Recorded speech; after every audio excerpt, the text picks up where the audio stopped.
Subscribe now and press the bell icon. Don't miss an update. भगवान कह रहे हैं कि उस परमेश्वर की शरण में जा, उसके लिए उन संतों के पास जा जो तत्वदर्शी हो। इसी प्रकार हजरत मोहम्मद को उनका अल्लाह कह रहा है कि कोई और पूर्ण परमात्मा है, उसको पाने के लिए उन तत्वदर्शी संत की तलाश कर। वो प्रभु कौन है, ये जानने के लिए कृपया अवश्य सुनिए जगत गुरु तत्वदर्शी संत रामपाल जी महाराज के अमृत वचन। हमने यहाँ आकर के 36 खत्म कर लिए। कैसे कर लिए? कभी हम शिव की पूजा करते हैं, उसको मालिक मान बैठते हैं। कभी हम गणेश को मालिक मान बैठते हैं।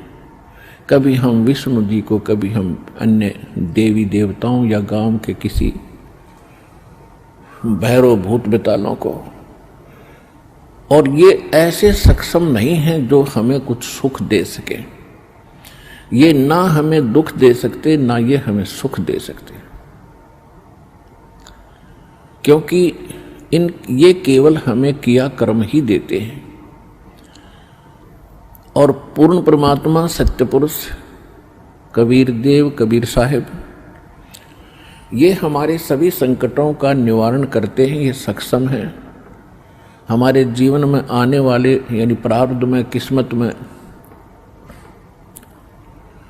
किसी भी प्रकार का कोई संकट है, उसका ये निवारण सहज में कर देते हैं।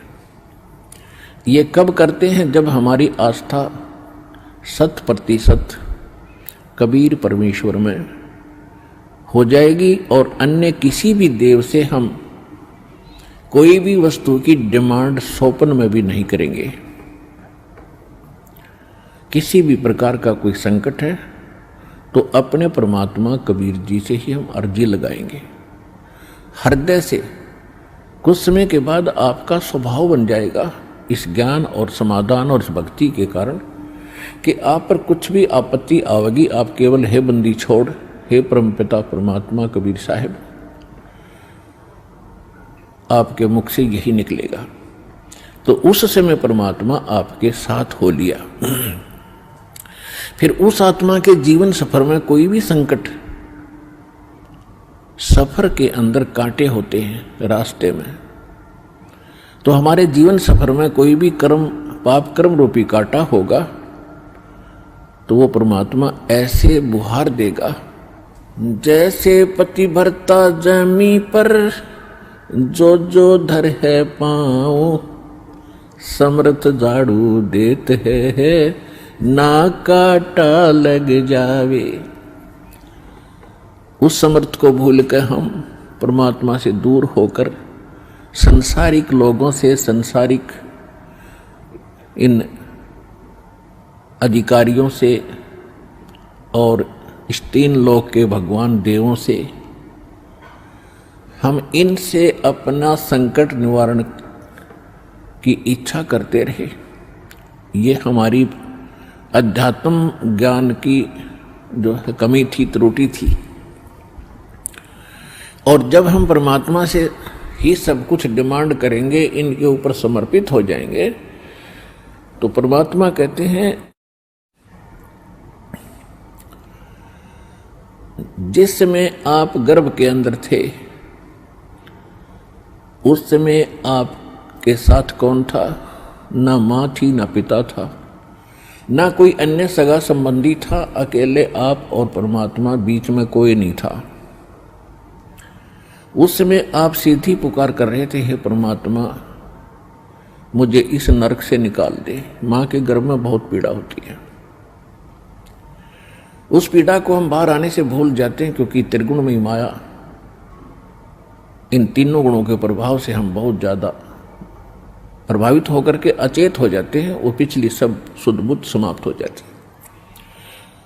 और परमात्मा आप कितना साक्षी है कि अंदर माँ के पेट में आपको उसने पाला। माँ के गर्भ से बाहर आने से पहले आपकी कैसी व्यवस्था कर दी, वो कितना चिंता करता है आपकी। दांत नहीं थे तो माँ के स्तन में दूध भेज दिया, और उससे पहले एक टोपा दूध नहीं था माँ के स्तन में। जो परमात्मा इतना भविष्य की आपकी चिंता करता है और बाहर आकर के आप स्वयं इतने इंटेलिजेंट बन गए, चतुर बन जाते हो, धनी बनने के लिए, अपनी सुरक्षा करने के लिए, अपने को सुखी बनाने के लिए लोगों को लूटते हो, रिश्वत लेते हो, चोरी करते हो, डाके मारते हो। आप भगवान के विधान को भूल गए, आपको याद नहीं है। जो परमात्मा आपकी इतनी केयर टेक करता है, इतनी देखभाल पहले से चिंतित है, तो अब कौन सा वो दूर है आपसे। आपको केवल प्रारब्ध तो मिलेगा ही मिलेगा जो आपकी किस्मत में लिखा है, उसको तो उसको भी मिलेगा जो भक्ति नहीं करते। लेकिन भक्ति करने का उद्देश्य मूल यही होता है आत्म कल्याण हो, और इस जीवन में हमारा कोई पाप कर्म हो, कोई कष्ट आना हो, उसका भी निवारण हो। तो उसका निवारण तो एक ही से हो सकता है, उस परम पिता परमात्मा पूर्ण ब्रह्म से। अन्य भगवान, अन्य ये देव वो संकट निवारण नहीं कर सकते। पाप के हमारे किस्मत में लिखे हुए कर्म को वो नहीं समाप्त कर सकते, वो भोगना ही पड़ता है। केवल कबीर देव, कबीर साहब ये हमारे इन पाप का नाश कर सकता है, हमारे जीवन को सुखी कर सकता है। तो क्या बताते हैं, उस समर्थ की रीझ छुपाई, अब कुल कुटुंब से राता, गर्भ के अंदर बचन भरे थे, कहाँ गई वो बात। अब देखो परमात्मा फिर आकर हमें सचेत करते हैं, क्योंकि काल ने तो हमारे ऊपर पर्दा डाल दिया, बुद्धि पर पत्थर गेर दिए। माँ के गर्भ से बाहर आते ही हम सब कुछ भूल गए, नए सिरे से पढ़ाई जाती है। ये तेरा चाचा, ये तेरी चाची, ये तेरी माँ, ये तेरे पिता, मामा, ये बुआ और कै ख गड़े, ये नए सिरे से पढ़ाई जाते हैं। हम इतने जो है अचेत हो जाते हैं, और परमात्मा फिर आकर हमें फिर नए सिरे से याद दिलाते हैं कि उस समर्थ की रीझ छुपाई। उस समर्थ ने आपके ऊपर प्रसन्न होकर के आपकी प्रार्थना सुनी। रीझ माने खुश होकर के आप पर जो रहम किया, वो रीझ आपके ऊपर प्रसन्न हुए। उस समर्थ की रीझ छुपाई, वो भूल गया तो उस मालिक के उस रहम को। अब कुल कुटुंब तय राता, अब भूल गया ये तेरा बेटा या कोठी या कार, ये मेरा, ऐसे वैसे सारा दिन इसी भूल भुलैया में जीवन नाश कर रहा है। और गर्भ के अंदर बचन भरे थे, कहाँ गई वो बात। अब परमात्मा याद दिलाते हैं, अब कहाँ गई वो तेरी बात जब नुका था माँ के पेट में कि हे परमात्मा एक बार मुझे बाहर निकाल दे, कभी भी गलती नहीं करूँगा, आपकी याद गणी रखूँगा और आप पर पूरा विश्वास करूँगा। निर्वाह के लिए कार्य करते समय भी आपकी याद कभी नहीं भूलूंगा। और अब हम क्या करते हैं, केवल सांसारिक इन कार्यों में सारा जीवन लगाते हैं। भगवान की याद तो कभी कोई चर्चा करता तभी आती है, ना तो स्वप्न में भी ना आती है हमारे को। तो उसके लिए क्या बताते हैं कि वो परमात्मा जब आपको माँ के गर्भ में भी सुरक्षित रखता है, आपके बाहर आने से पहले आपके आहार के लिए माँ के स्तन में दूध भेजता है, तो आगे आने वाले जीवन में जो तूने जैसा किया है उसमें क्या वो कमी करेगा। तो इस आधार से भी हमने उन बुराइयों से हट जाना चाहिए जो हम स्वयं धनी बनना चाहते हैं। चोर मिलावट करके, झूठ बोल के, चोरी करके हम इस तरह जो धनी बनना चाहते हैं, रिश्वत लेकर, तो ये हमारी भूल है। ये पैसा ऐसे एकत्रित किया हुआ आपके पास नहीं रहे।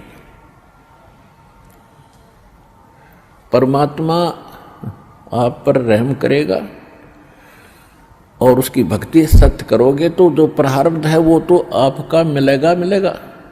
लेकिन उस प्रारब्ध के अंदर जो कांटे हैं कर्म के, वो नहीं दुख देंगे।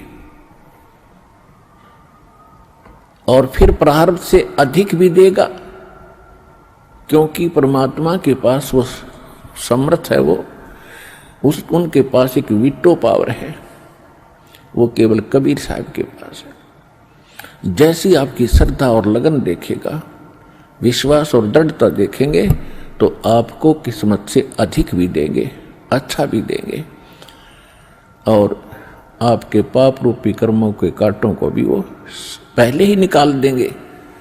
आप तक तो आने भी नहीं देंगे वो, जब आप पर समर्पित हो जाओगे उनके ऊपर। कैसे समर्पित होंगे और फिर वो कैसे करेगा? जो पति भरता पति से राती, आन पुरुष नहीं भावे, बसे पी हर में सुरत प्रीतम में, ऐसे जान लगावे। कि जैसे पतिव्रता अपने पति से ही लीन रहती है, आन पुरुष अन्य पुरुष नहीं भावे, उसके मन में स्वप्न में भी नहीं आता अन्य पुरुष के प्रति कोई भी कुविचार। और यदि वो लड़की अपने माँ के चली जाती है तो भी अपने पति की सुध, वो मुख से नहीं बोलती लेकिन अंदर से वो नहीं भूल पाती। ऐसे ही आप उस परम पिता पर आश्रित हो जाओगे। कहीं पर भी आप काम कर रहे होगे, किसी भी फील्ड में, चाहे दुकान, मजदूरी, किसानी या नौकरी, तो आप उसी लड़की की तरह उस पर अपने पति यानी कबीर भगवान को, परमात्मा को, उस मंत्रों को, उसके रहम को आप कभी भूल नहीं पाओगे। तो उस समय आपका नाता उस परम पिता से जुड़ चुका है। यदि आप पल पल पर भूल जाते हो, याद नहीं रहती है भगवान की मेहर, तो अभी आपकी समर्पण भाव में कोई कमी है, जिस कारण से भगवान ने आपको दृढ़ता से नहीं पकड़ा है। तो जब आपको परमात्मा दृढ़ता से कैच कर लेगा, आपकी सच्चा समर्पित भाव देख लेंगे, वो तो अंतर्यामी है। तो उस समय कहा है कि जैसे पतिव्रता जमीन पर और जो जो धर है पांव, जितने कदम रखती है, समर्थ झाड़ू देत है, ना कांटा लग जाए। इतना दयालु है ये कबीर भगवान। आपके जीवन रूपी सफर में आपके कदम रखने से पहले आपके वो पाप रूपी कांटों को बुहार देगा, झाड़ू दे देगा आपके रास्ते में, कि कहीं मेरी प्यारी आत्मा को वो कांटा ना लग जाए। अब दास देख रहा है, जिसने आज 20-20 वर्ष हो गए नाम लिए, ने 10-10 वर्ष हो गए, 15-15 वर्ष हो गए, 5-5 वर्ष हो गए, 6-6 वर्ष हो गए, अब वो कितना सुखी जीवन जी रहे हैं। और उनके घरों के पास में, दूसरे रिश्तेदारों में, अपने घरों में दूसरे चाचे ताऊओं में के कर टूट रहे हैं, और कितने कितने दुखों का वो सामना कर रहे। तो वो इन पर भी आने थे, आज उनको पता भी नहीं कि हमारे ऊपर कोई कष्ट आना था, क्यों आया ही नहीं। तो पुण्यात्माओं, आज उन भक्तों से पूछकर देखना आप, क्योंकि आपको यहां इकट्ठा इसलिए किया जाता है, आपसे पहले लगे हुए बच्चे, भाई बहन आपके भी यहां आते हैं, और वो आपको अपना अनुभव सुनाते हैं कि हम ऐसे दुखी थे, और जिस दिन से दीक्षा ली है, मालिक की शरण ग्रहण की है, हम पर कोई संकट नहीं आया। आपको दृढ़ता मिलती है, आपको विश्वास होता है, और वो सत्य होती है। जब एक आम आदमी जिसको आप जानते नहीं, वो आपको जानता नहीं, बता रहा, तो सच्चाई होती है। तो इसलिए फिर आप और डगमग होने से बच जाते हो। इसलिए आप जी को यहां बुलाया जाता है। और जो प्रसंग चल रहा है कि परमात्मा ने जो आपको, जब आप भगवान से जुड़ जाते हो तो आपको परमात्मा अपने कोटे से लाभ देना शुरू करेगा, और फिर आपको ऐसी विधि, साधनाएं, शास्त्र अनुकूल भक्ति विधि बताई जाती है, जो आपने फिर अपने पैरों पर खड़ा होना पड़ेगा। जैसे सरकार क्या करती है कि किसी व्यक्ति को रोजगार प्राप्त नहीं है, उसको लोन देती है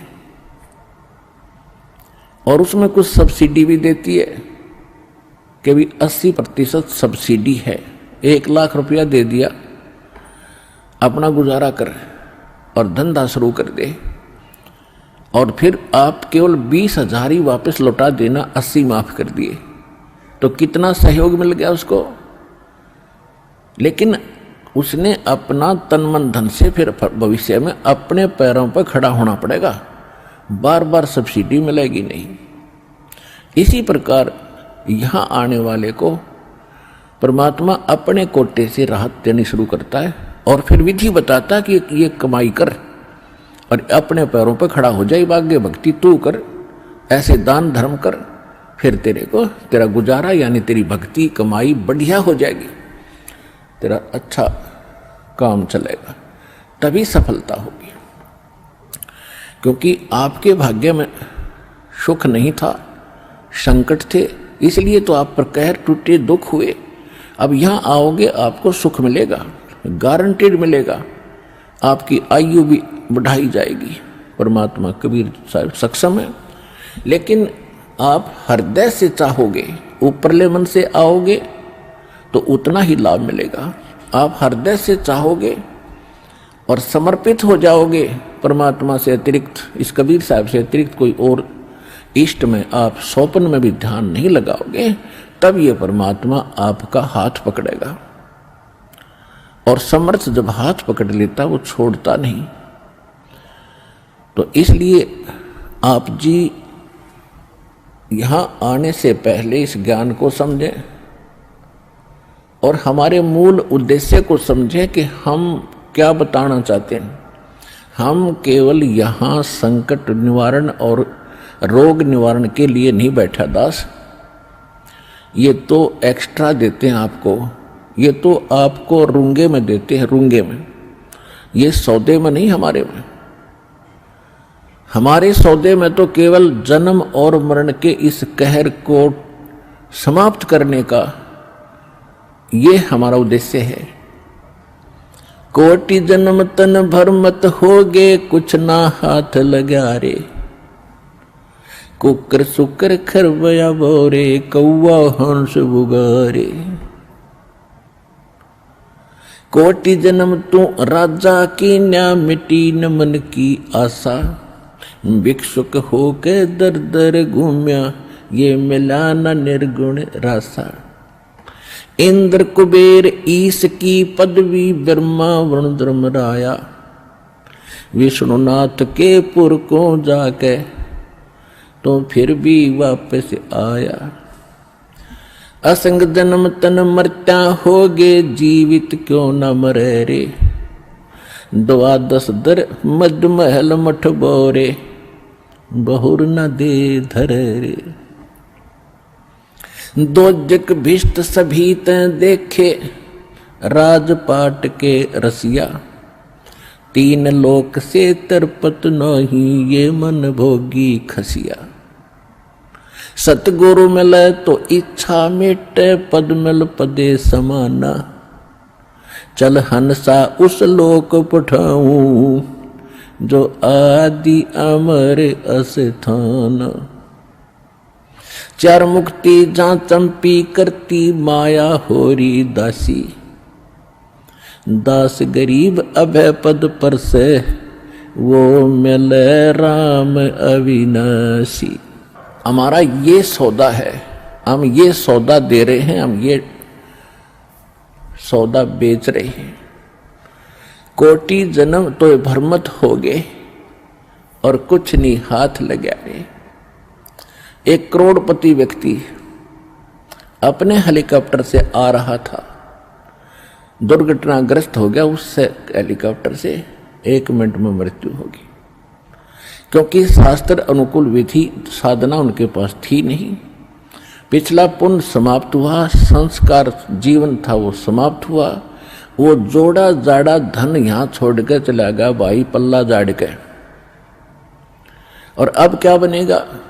फिर पीछे तू पशुआ की जय, गद्दा बैल बनाई, ये 56 भोग कहाँ मन भोरे की तकुरडी चरने जाई। ओए हाय,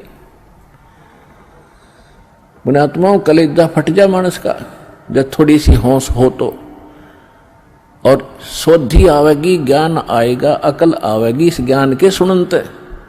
और ये ज्ञान सतगुरु दे सकता, पृथ्वी पर कोई दे नहीं सकता। और सतगुरु वर्तमान में इस दास के अतिरिक्त 21 ब्रह्मांड में नहीं है।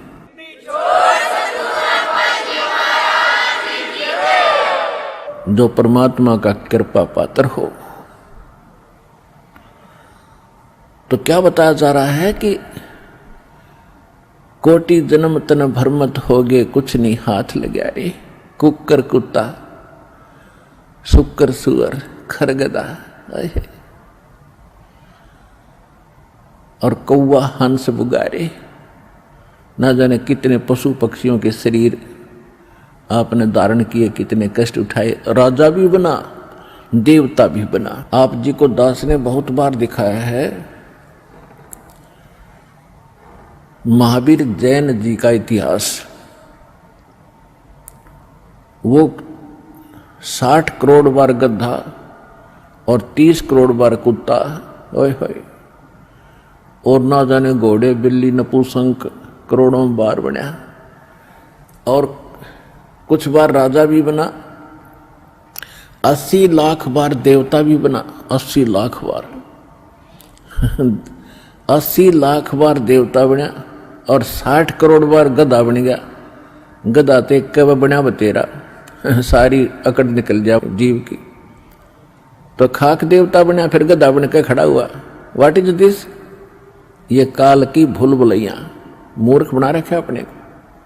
यहां मेहनत करो, मजदूरी करो, साधना करो, और ऊपर काल के होटल में उसका नाश करके, काल ने होटल खोल रखे ऊपर स्वर्ग इन सभी देवताओं ने, और आपके से ही टैक्स लेकर आपसे एक्स्ट्रा चार्ज कर करके ये मनमान्य रेट लगाते हैं। वहां पर आपकी पूंजी से ही अपना गुजारा कर रहे हैं। यह सारा कंजूस देश है, कंजूस लोक है, यहाँ कोई भी सक्षम नहीं है।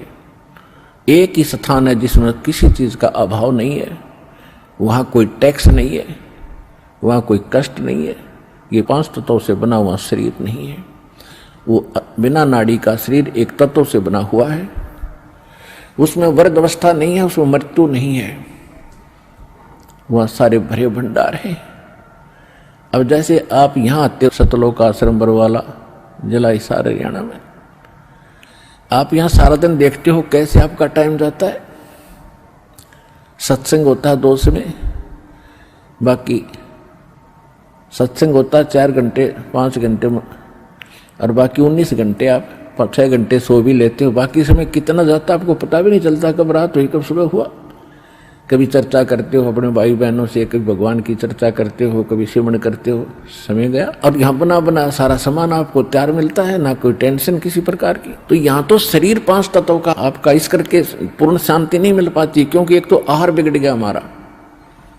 आहार कैसे बिगड़ गया कि जितना भी आज अन्न बनता है इसके अंदर किस प्रकार के खाद डाले जाते हैं, और फिर उनको खाकर हम शरीर में हमारे एक विशेष बेचैनी सी सबका बनी रहती है।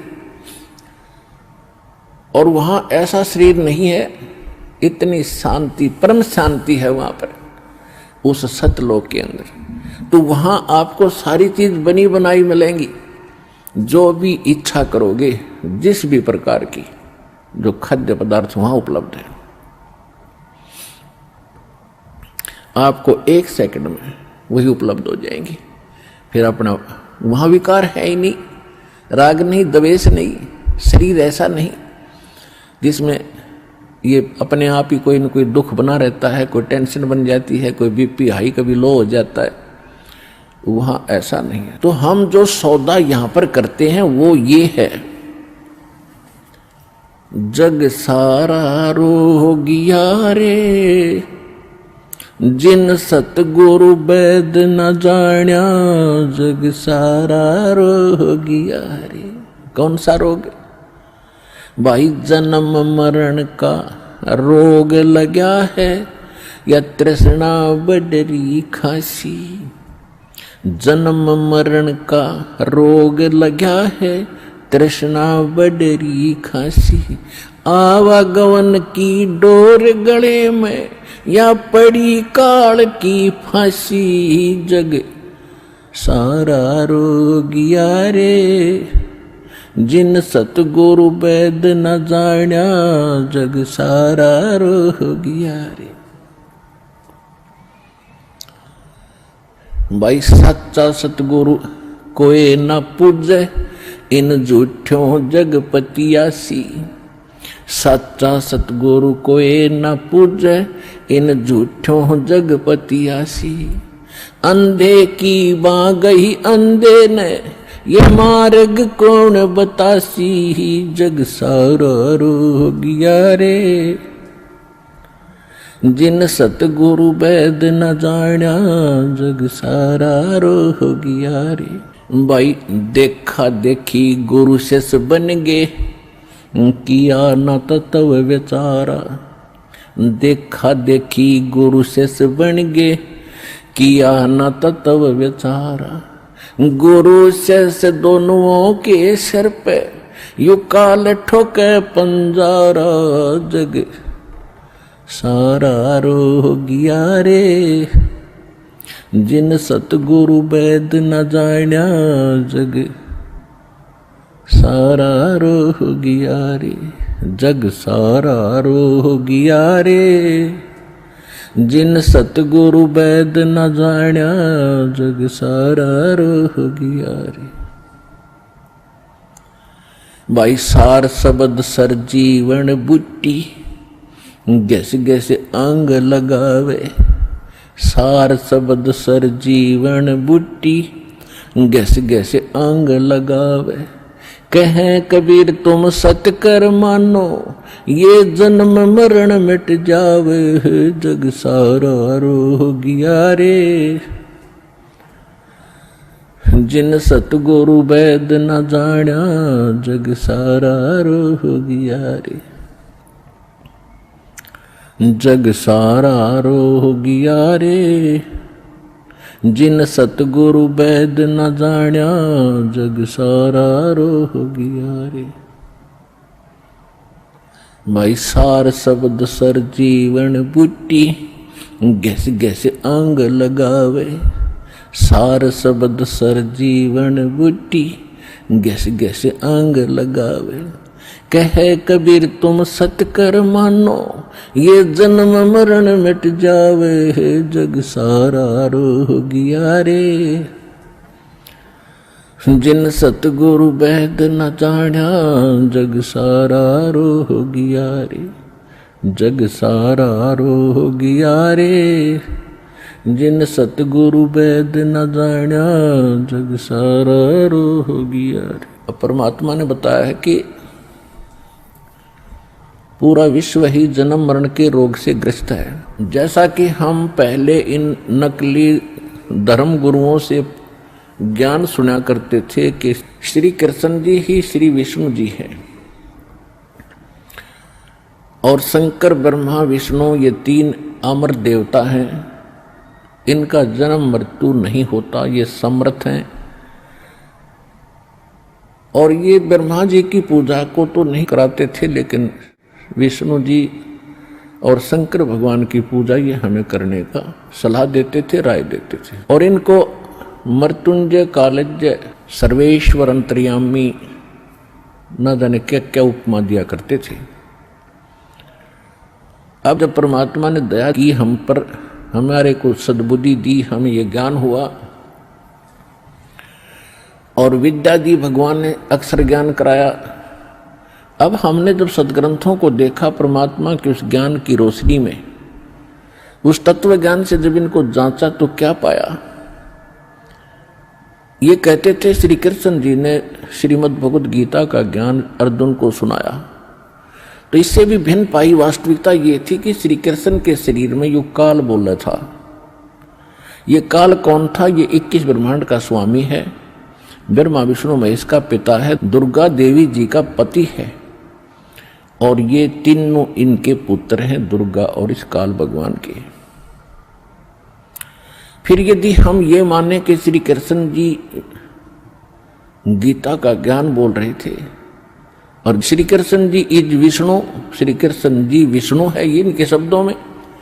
तो वो श्रीमद् भगवत गीता अध्याय नंबर 2 के श्लोक 12 में, गीता अध्याय नंबर 4 के श्लोक 5 और 9 में, गीता अध्याय नंबर 10 के श्लोक नंबर 2 में खुद कहता है, अर्जुन तेरे मेरे बहुत जन्म हो लिए, आगे भी होते रहेंगे, तो नहीं जानता मैं जानता हूं।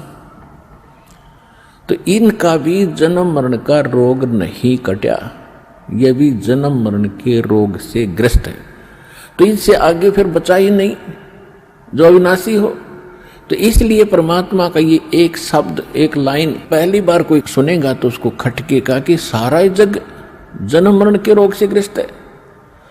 आज आपको पता चला कि सचमुच सभी जन्म मरण के रोग से ग्रस्त हैं, इनकी जन्म मृत्यु सदा होती आई है। और परमात्मा गारंटी देते हैं कि हमारे पास एक सार शब्द है, सार नाम है, उसके जाप करने से आपका एक गारंटीड है जन्म मरण मिट जाएगा, यो रोग कटेगा।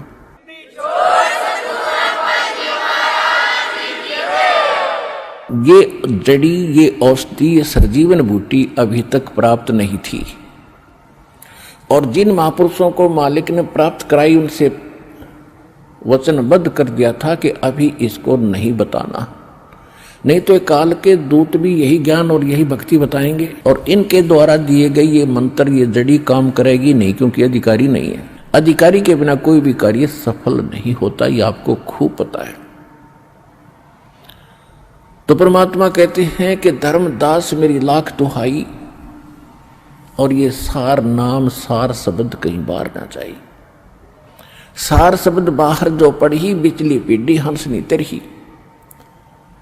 इस सार शब्द को तब तक छुपाई जब तक द्वादश पंथ मिट जाए। ये कलयुग बीते 5505 तब ये मेरा वचन होगा सच्चा। क्या कि चौथा युग जब कलयुग आई तब हम अपना अंश पठाई, और काल फंद छूटे नर लोई, सकल सृष्टि परवानी कोई। ये वचन कहे थे भगवान ने। तो धर्मदास जी से परमात्मा कहते हैं, ये जो मैं आज बोल रहा हूं कि मैंने काल से कहा था कि कलयुग में मैं अपना एक दास भेजूंगा, अपना वेरी इंपॉर्टेंट हंस भेजूंगा, अंश भेजूंगा, और सारी सृष्टि नाम लेगी, सबके ये काल के फंद टूटेंगे। और ये मेरा वचन कब सच्चा नजर आएगा? जब तक वो समय नहीं आएगा तब तक तो मेरी इस वाणी को कोई समझेगा नहीं, किसी का विश्वास नहीं होगा कि सारा एक का भक्ति करेगा, एक का भगवान की। तो परमात्मा ने निर्णय कर दिया था कलयुग बीतता 5505 जब यो वचन मेरा होगा साचा। 1997 में 5505 कलयुग बीत जाता है। 1994 में दास को नाम देने का आदेश पूज्य गुरुदेव जी से प्राप्त हुआ था। 1997 में परमेश्वर ने स्वयं आकर के आदेश दे दिया था कि अब इसको डिक्लेयर कर दे। आज देखो क्या रंग लग गया है उसका, और पूरा विश्व इसको मानेगा।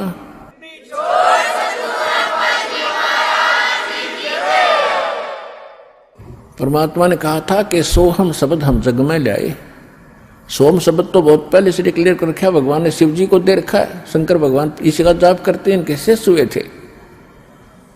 सोहम शब्द हम जग में लाए, लेकिन ये किसी वेद शास्त्र में नहीं है। सोहम शब्द ना गीता में, ना वेद में, ना पुराणों में।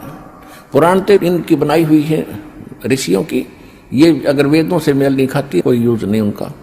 वेद प्राचीन ग्रंथ हैं, उनमें कोई सोहम नाम नहीं मिलेगा आपको। और परमात्मा ने आकर डिक्लेयर किया है, और यही ऋग्वेद मंडल नंबर 9 सूक्त 95 के मंत्र 2 में स्पष्ट किया हुआ है कि वो परमात्मा अपनी वाणी के द्वारा बोल बोल के ज्ञान सुनाता है, सबको प्रेरित करता भक्ति के लिए, और वो भक्ति के गुप्त नामों का आविष्कार करके देता है।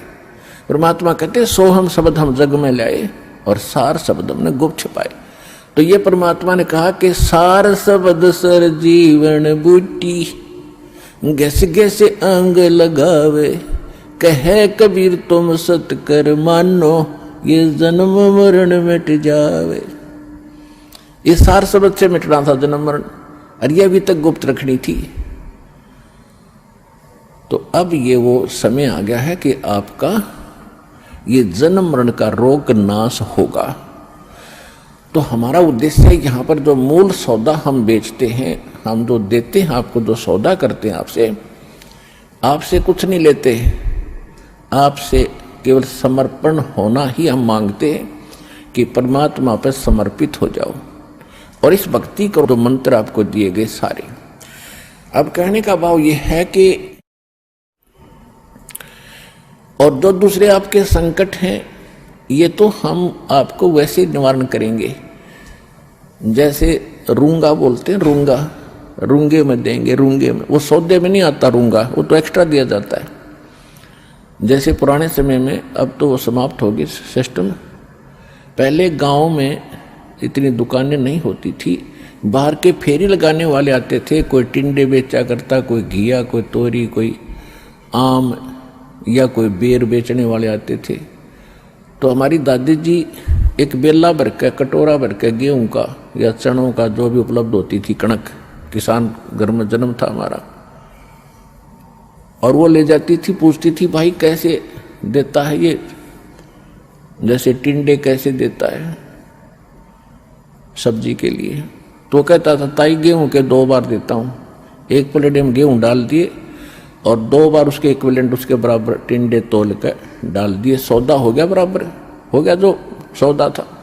फिर हमारी दादी जी कहा करती रूंगा और दे भाई, और 1 टिंडा उठा कर और दे देता, तो वह कहती ना और दे, और 1-2 और दे देता। यानी वो था रूंगा, वो सौदे में नहीं था, एक्स्ट्रा लाभ लिया हो तो यहाँ जो आपके संकट, दुख, रोग किसी भी प्रकार के हैं, तो ये सौदे में नहीं हमारे में, ये तो रूंगे में देंगे आपको, ले ये भी ले ले, ये भी ले।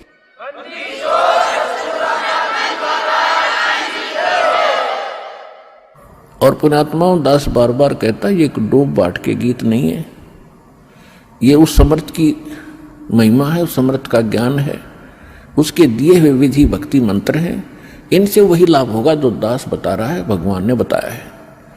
अब जैसे जब तक हम सुखी हैं तब तक हम कोई भी भक्ति कर रहे हैं, किसी भी देव की, किसी इष्ट की, या ना कर रहे हैं, तो आपके वही प्रारब्ध के, किस्मत के कर्म ही आपको प्राप्त हो रहे हैं। जैसे किसी ने इन्वर्टर की बैटरी चार्ज कर रखी है, वह फुल हो ली और फिर चार्जर लगाया नहीं, तो वह फिर भी काम कर रही है, चार्जर हटा रखा है, चार्जर है ही नहीं आसपास भी, और ना चार्ज लगाने की कोई बिजली उपलब्ध है, तो फिर भी वो चल रही है, खूब काम कर रही है, पंखे भी, लाइट भी खूब चल रही है। तो जब तक वो बैटरी चार्ज है तब तक तो नो प्रॉब्लम, और जब वो बैटरी होगी डिस्चार्ज, फिर प्रॉब्लम, नथिंग एल्स। तो पूर्व जन्म के जिसके जितने संस्कार, पुण्य कर्मी, जितने उसने बैटरी चार्ज कर रखी है, कोई प्रधानमंत्री बना है, कोई राष्ट्रपति बना किसी देश का, कोई IAS, IPS, डॉक्टर, इंजीनियर, जज, या कोई सेठ बना है, कोई अच्छा किसान बना है, कोई अच्छा दुकान चल रही है, कोई वैसे किसी के बच्चे अच्छे हैं, कोई नौकरियां प्राप्त हैं, तो ये उनकी पिछले जन्म की बैटरी चार्ज है, वही चल रही है, आगे चार्जर नहीं है। और जब आगे चार्जर नहीं है तो वो बैटरी जब तक पूर्व जन्म की चलेगी, फिर कैर टूटने लगेंगे, जब दुख शुरू होंगे, वो पुण्य खत्म हो जाएंगे। हमारे जीवन में पुण्य और पाप दोनों साथ हैं। जब तक पुण्यों का दौर चलता है तो हम सोचते हैं हम बिल्कुल सुखी हैं, और ये भी सोचते हैं हम ऐसे ही निभाएगी, ऐसे ही चलेगी, और जब वो पुण्य समाप्त हो जाते हैं, वो बैटरी डिस्चार्ज हो जाती है, और फिर पाप का दौर शुरू होता है। फिर हम भटकने लगते हैं, क्योंकि जो पूजाएं आप कर रहे थे उनसे तो राहत मिली ही नहीं, उनके करते करते ये दुख और संकट आ गए आप पर, तो तब आपको उन पूजाओं में अविश्वास हो गया जो आप पहले कर रहे थे। फिर आपको किसी ने बताया कि उस मंदिर में मत्था टेकने से लाभ होता, आप फिर वहां जाते हो, किसी ने आपको बताया कि वैष्णो देवी जाओगे, वहां पहुंचोगे तो आपको बड़ा लाभ मिलेगा, आप वहां पहुंच गए, यानी वो जो साधना पहले कर रहे थे वो छोड़ दी। फिर आपको किसी ने बताया बालाजी जाइए, आप फिर वहां जाते हो। तो कहने का भाव ये है कि जब आपके पाप कर्म का दौर शुरू हुआ और जिन साधनाओं को करके आप निश्चिंत बैठे थे, हम बिल्कुल सुखी हैं, तो उन्होंने आपका साथ नहीं दिया, क्योंकि वो साथ पहले भी नहीं देने वाली थी। उस समय आपको कोई कहता कि साधना कर रहे हुए ठीक नहीं है, आपको लाभ नहीं मिलेगा, तो आपको कभी विश्वास नहीं होता, न आप मानते हो। और फिर जब संकट आते हैं फिर आप सभी मान जाते हो। तो कहने का भाव ये है दास का कि आज आप यहां जो आए हैं, आपके पूर्व जन्म के संस्कार व बैटरी कति खत्म हो ली। अब हम देंगे चार्जर उस परम पिता की पावर के लगाने का, ये भक्ति विधि। और फिर आप उस चार्जर को लगाए रखना आखिरी सांस तक, कनेक्शन ना कटने देना, तो आप इस जीवन में सुखी रहोगे और सतलोक चले जाओगे। आपकी भक्ति बहुत बढ़ जाएगी, आपके संकट भी नाश होंगे। तो आप यहां आए हो जो इस ज्ञान को समझ जाएंगे। यहां पर दो प्रकार के प्राणी पूरा लाभ उठाते हैं। एक तो ज्ञान समझ कर आते हैं, और दूसरे जो सब जगह भटक भ्रम लिए और कहीं से लाभ मिला नहीं, और फिर वो यहां टिक जाएंगे, अकोर की ठिकाना नहीं, सब जगह जा लिए। तो फिर उनकी व्यवस्था होगी, मजबूरी होगी यहां आने की, और यहां आते रहे तो वो लाभ मालिक देगा। और फिर हम ज्ञान सुनाते हैं यहां बैठाकर आपको। तो यहां आपसे प्रार्थना की जाती है, जब तक सत्संग चले आप सब चिंताएं और इधर उधर की गल्ला बातें छोड़ के ध्यान से सत्संग सुनो। चाहे कोई रोगी है, चाहे कोई संकट है किसी प्रकार का, आप एकाग्रचित्त होकर सत्संग सुनोगे तो राहत मिलेगी और ये ज्ञान ग्रहण होगा। इस ज्ञान से आपको 70% लाभ तो ज्ञान से मिलेगा। लाभ का मतलब है आत्मा में दृढ़ता आवेगी हर प्रकार की, और 30% फिर बाकी जो संकट है वो आपकी भक्ति और लाभ से होगा। क्योंकि दास इसलिए कह रहा है इस ज्ञान से कि कई ऐसे दुख हैं जो बेमतलब के बड़े होते हैं। अब कबीर साहब कहते हैं, कबीर मैं तो जब डरूं ये मेरे ही संग हो, भाई मौत बुढ़ापा आपदा ये सब काहू को हो। ये इस तरह के जो ज्ञान के वचन हैं, ये उस रोगी को, संकट वाले को बड़ा सहारा देंगे जो मृत्यु सैया पर है और ये सोच रहा है मेरा क्या होगा। देखो यहां कोई ना रहा और ना रहेगा। किसी की 2 दिन पाछे टिकट कट जाएगी, किसी की 10 दिन पहले कट जाएगी। यहां नहीं रहना किसी ने। लेकिन दुर्भाग्य उन प्राणियों का होगा जो सतलोक आश्रम बरवाड़ा जिला हिसार में ना आए होंगे। वो कति खाली जाएंगे, कति खाली टोटली नष्ट करके जाएंगे जीवन को।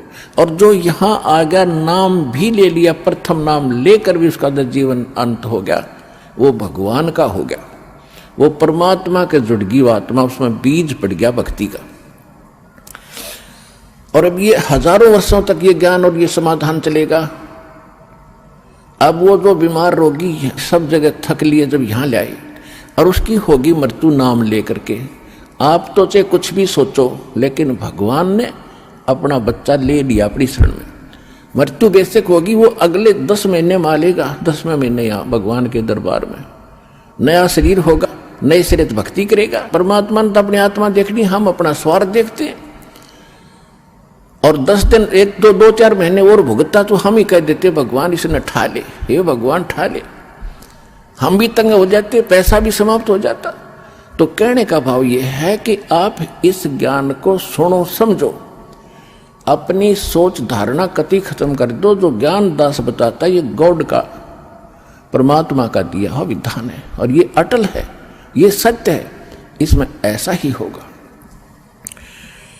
और जो सच्चे दिल से आते हैं उनका रोग भी ठीक होगा और मोक्ष भी, भक्ति मिलेगी। इसी जीवन में मोक्ष भी हो जाएगा जो दृढ़ रहे तो।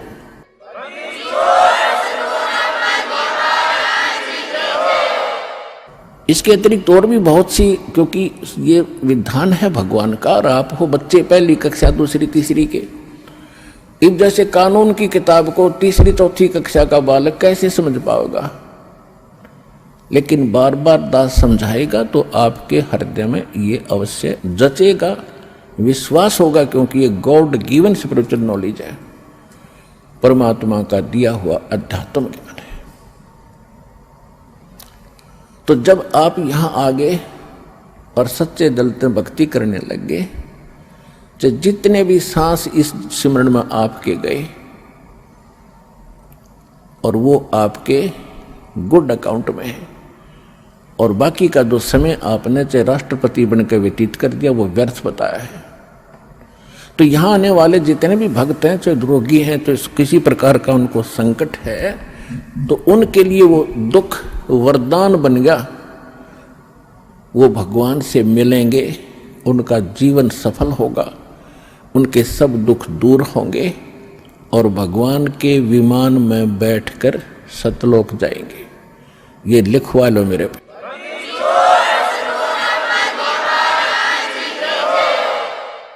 अब इन बातों से आप जी को बड़ी दृढ़ता आवेगी, ये सच्चाई है।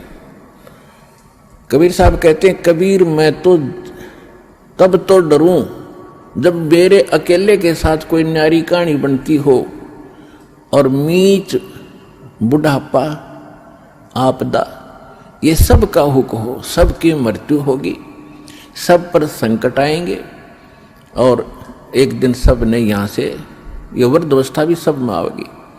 और जब हमारी शरण में आप आ जाओगे, परमात्मा कहते हैं जब हमारी शरण में आ जाओगे तो फिर आपको इन दुखों से निवारण होगा। अब जैसे मृत्यु भी होगी तो आम व्यक्ति की तरह नहीं होगी जो भक्तिहीन मरा करते हैं। कबीर साहब कहते हैं, आए हैं सो जावेंगे ये राजा रंक फकीर, एक सिंहासन चढ़ चले एक बंदे जात जंजीर है। अब जाना तो सब ने है, भगवान चले गए यहाँ छोड़ के इस गंदे लोक में, बता कोई रहने की जगह है। आज आप जिन कोठियों को बनाकर, मकानों को बनाकर अपना मान गए, आपकी होगी मृत्यु। आप 50 वर्ष के बाद, 30 वर्ष के बाद, दोबारा 20 वर्ष के बाद वापस आओगे तो वह पता नहीं कितने टुकड़ों में बट चुकी होगी। पोता पोती पता नहीं कितने कुछ ना अपनी अपनी कोठड़ी बांटे बैठे होंगे, आपने बढ़न भी ना दे, उनमें प्रवेश भी ना कर दे। तो क्योंकि भाई भाई ना नहीं देता है कि, और पिताजी का तो बहुत दूर नंबर, दादाजी का तो बहुत दूर नंबर है। तो कहने का भाव यह है, यहाँ से मन हटाओ, ये लोग ठीक नहीं, आप यहाँ मजबूरी और अज्ञानता से फंसे पड़े हो। अज्ञानता भी नष्ट होगी, मजबूरी भी समाप्त होगी, क्योंकि हम समर्थ की शरण में आ चुके हैं। अब आपके ऊपर काल का कोई विधान काम नहीं करेगा, दयाल का करेगा, यदि आप भगवान की मर्यादा में रहोगे। जब लग हंसा हमरी आना, काल लगे ना तेरा बाना। भगवान ने कह दिया था इस काल को कि जब तक मेरी आत्मा मेरी मर्यादा में रहेगा तो तेरा अटैक नहीं होगा उस पर। हम गलती स्वयं ही करते हैं। अब जैसे ये शेड बना रखा है, चाहे ओले आओ, चाहे वर्षा हो, तूफान आओ, आप इसके नीचे शरण में बैठे हो, आप निश्चिंत हैं। और आप अपनी गलती से बाहर निकल गए उस दौरान तो ओले भी सर फोड़ेंगे और वर्षा भी आपको भिगोएगी। आप अपनी गलती से कर गए वो गलती, तब आप दुखी हुए। तो भगवान की शरण छोड़कर हम कहीं भी और किसी भी अक्षेत्र में जाएंगे। अक्षेत्र का मतलब ये नहीं है कि आप काम धंधा ना करो, अक्षेत्र का मतलब अध्यात्म मार्ग में हम किसी और की बात मानकर उसकी सत्संग या कोई ऐसा ग्रहण करने जाएंगे तो वहां काल का अटैक होगा, क्योंकि भगवान की शरण हट गई आपसे। उसके लिए क्या बताया है? पुण्यात्माओं कहते हैं सतगुरु वही होता है जो सच्चा ज्ञान दे। और सच्चा ज्ञान कहां से प्रमाणित होगा? हमारे सदग्रंथों से या उन महापुरुषों के अनुभव से जिन्होंने भगवान को पाया है। आदरणीय गरीबदास साहिब जी गांव छुडानी जिला झज्जर हरियाणा वाले, ये 1400 एकड़ जमीन 2500 बीघा जो राजस्थान में आजकल बीघा चल रहा है शायद, वो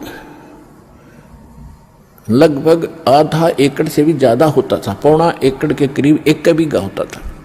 तो ऐसे 2500 बीघा के किसान थे, जाट थे गरीबदास जी, और उनको परमात्मा मिले थे सतलोक से आकर, जैसा भगवान मिला करते अच्छी आत्माओं को, दृढ़ भक्तों को, और सतलोक ले गए थे।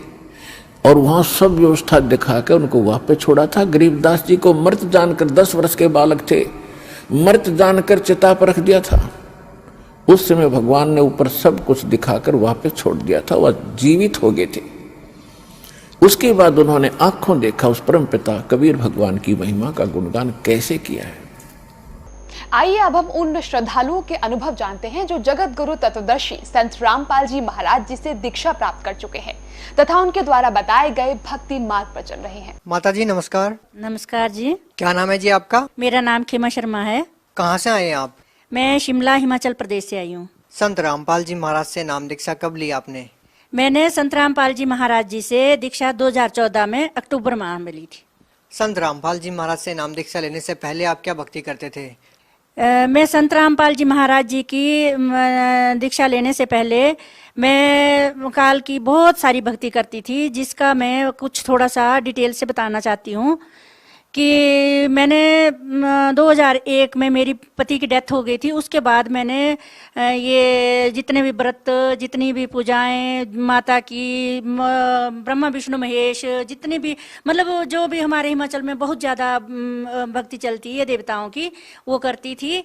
और उसके बाद मैंने 4 धाम की यात्रा भी की, गुरु भी बनाया, जैसे स्वरूपानंद सरस्वती जी महाराज तक मैं गुरु बनाते पहुंच गई थी। और इसके बाद फिर मुझे कहा गया कि भाई आप 4 धाम की यात्रा करो। फिर मैंने 4 धाम की यात्रा की और उसके बाद फिर कहा कि अब आप ये भागवत कथा करो। तो भागवत कथा फिर दंडी स्वामी काशी से बुला के मैंने भागवत कथा भी की। माता जी आप इतनी भक्ति कर रहे थे, आपने शंकराचार्य स्वरूपानंद सरस्वती जी से भी आपने गुरु मंत्र लिया था, 4 धाम की यात्रा आपने की, तीर्थ व्रत आपने किए, आप भक्ति पहले कर ही रहे थे इतनी सारी, तो फिर आपने संत रामपाल जी महाराज से नाम दीक्षा क्यों ली? जी सही। तो ये मैंने जो संत रामपाल जी महाराज जी से दीक्षा ली, ये जब मैंने बताया कि मैंने भागवत कथा करवाई, तो उसके बाद मैंने सोचा कि ये जो मैंने भक्ति इतनी सारी की है, जो भागवत कथा की है, कृष्ण भगवान मोक्ष प्राप्ति करते हैं, तो फिर मैंने सोचा कि भाई फिर मेरे जो मोक्ष क्यों नहीं हुआ मेरा, कृष्ण भगवान ने मुझे थोड़ा सा भी मतलब जो अपने दर्शन क्यों नहीं दिए, मेरे मन में शंका रह गई। फिर क्या हुआ कि इसके बाद 10-15 दिन या महीना बाद मैं जैसे वो साधना टीवी लग गया। जैसे ही साधना टीवी लगा, उसमें संत रामपाल जी महाराज जी का सत्संग चल रहा था।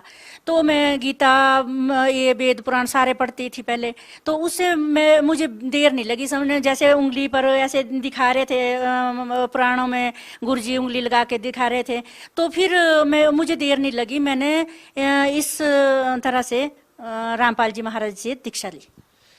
देखिए माता जी, जो भी संत रामपाल जी महाराज से जुड़ता है उसको कोई न कोई पहले से बीमारी होती है, या फिर कोई नशे से ग्रस्त होता है, या फिर कुछ ऐसी उनको भूत प्रेत की बाधाएं होती है, जिसके कारण वो खोजते खोजते संत रामपाल जी महाराज के पास आते हैं और उनसे नाम दीक्षा ले लेते हैं। आपको संत रामपाल जी महाराज से नाम दीक्षा लेने से पहले कोई समस्या थी? हाँ जी, समस्या तो बहुत सारी थी, पर मुझे ये पता नहीं था कि ये समस्या, यही चलता था कि भाई ये चली आई ये प्रथा, तो यही था। मुझे ये पता नहीं था कि भाई किसी संत से दीक्षा लेने के बाद ये सारी समस्या हल भी हो जाए। आपका मानना था कि कर्मफल भोगने ही पड़ते हैं? संत रामपाल जी महाराज जी की शरण में आने से पहले मैं यही सोचती थी कि कर्मों का फल काटने से ही मिलता है, और बाकी मुझे ये पता नहीं था कि किसी संत से दीक्षा लेने के बाद ऐसे पाप भी कट जाते हैं। ये कुछ कोई भी पता नहीं था मुझे। अच्छा, हम आपसे ये जानना चाहते हैं कि संत रामपाल जी महाराज से नाम दीक्षा लेने के बाद आपको क्या क्या लाभ मिले? संत रामपाल जी महाराज जी से दीक्षा लेने के बाद मुझे इतने लाभ हुए हैं कि पूछो ही ना, बहुत लंबी लिस्ट बन जाएगी, पर मैं थोड़े बताती हूँ। कि मेरे जिस खेत में कुछ भी नहीं होता था, उस खेत में मेरे कुछ साल के बाद ही ग्रीन हाउस लगा दिया, जो कि अब जैसे सर्दियों में 200 रुपये बंच भी 20 फूलों का जाता है। जिस खेत में कुछ भी नहीं, 10 किलो भी 20 किलो बीज के 10 किलो भी वापस नहीं आता था। दूसरे फिर मेरी शारीरिक कष्ट था, वो भी ठीक हो गया। क्या शारीरिक कष्ट था? शारीरिक कष्ट था ऐसे भाई, आधा जो इस साइड का मेरा शरीर है, इसमें पूरे में दर्द रहती थी। तो फिर मैंने दिखाया, हॉस्पिटल में दिखाया, तो वहाँ पे बोला जी हार्ट बढ़ गया आपका। फिर आईजीएमसी शिमला में गई, फिर वहाँ से दमा बोलते सांस की प्रॉब्लम, फिर उन्होंने सांस की दवाई दी, 1 महीना वो भी खाई। कैसे ठीक हुए आप? ये तो सिर पे हाथ रखा गुरुजी ने, वैसे तुरंत मुझे ये पता नहीं लगा कि मेरी पीड़ा कैसे खत्म होगी। और क्या लाभ मिले? और लाभ भी काफी मिले। तो पर मैं थोड़ा सा क्या हुआ कि जैसे गुरुजी का केस हो गया, मैं डगमगा गई, क्योंकि पता नहीं था भक्ति का, और काल की भक्ति में बहुत बुरी तरह से रंगी हुई थी। तो मैं जो पहले के धर्मगुरु थे उनको भी मानती रही, देवी देवताओं को भी मानती रही, मतलब अंध भक्ति करती रही, और गुरुजी इनका भी करती रही। तो फिर गुरुजी का तो सत्संग बंद हो गए थे, इस वजह से मैं इसमें पड़ गई थी। और फिर मैंने 4 महीने तो मुझे कुछ नहीं हुआ, तो मैं सोचती थी कि कुछ भी नहीं होगा। फिर 4 महीने के बाद मुझे कुछ ऐसे वो हो गया, शारीरिक कष्ट हो गए कि फिर ये जो मैंने बताया ये हुआ। और फिर से मैंने कुछ उसमें भी चली गई, भागवत कथा में चली गई। जब मैं भागवत कथा से आई तो मैं जैसे कपबोर्ड से ऊपर से कपड़े उतार रही थी और वो कुर्सी पर चढ़ी थी, वो कुर्सी पीछे हट के गिर गई और मैं जैसे धड़ाम करके नीचे गिर गई। जैसे ही मैं नीचे गिरी वैसे मेरी रीढ़ की हड्डी की जो ये पूंछ होती है उसमें मेरे वो थोड़ा दराड़ वगैरह आ गई। और जी उसके बाद तो मेरा बुरा हाल हो गया, और फिर ना मैं उठ सकूं, ना बैठ सकूं, ना मैं कुछ भी ना कर सकूं। फिर जो गाय भी थी वो भी मुझे देनी पड़ी। फिर एक वहाँ पे जब थोड़े दिनों बाद फिर सत्संग शुरू हो गया गुरुजी का, संत रामपाल जी महाराज जी का। तो जब सत्संग शुरू हुआ, फिर जो नीली पट्टी चलती है नीचे, उसके ऊपर जो फ़ोन नंबर आते हैं उन पे मैंने वो फ़ोन किया हिसार। फिर वहाँ से बताया कि आपके शिमला में नामदान केंद्र खुल चुका है। शिमला में जो नामदान केंद्र है वहाँ पे गई, वहाँ पे नाम दीक्षा सतनाम जब से लिया मैंने, तो उसके बाद मेरा जो भी रीढ़ की हड्डी का दर्द था उसका ये पता नहीं चला कि मेरा किस टाइम वो गायब हो गया, कोई पता नहीं चला।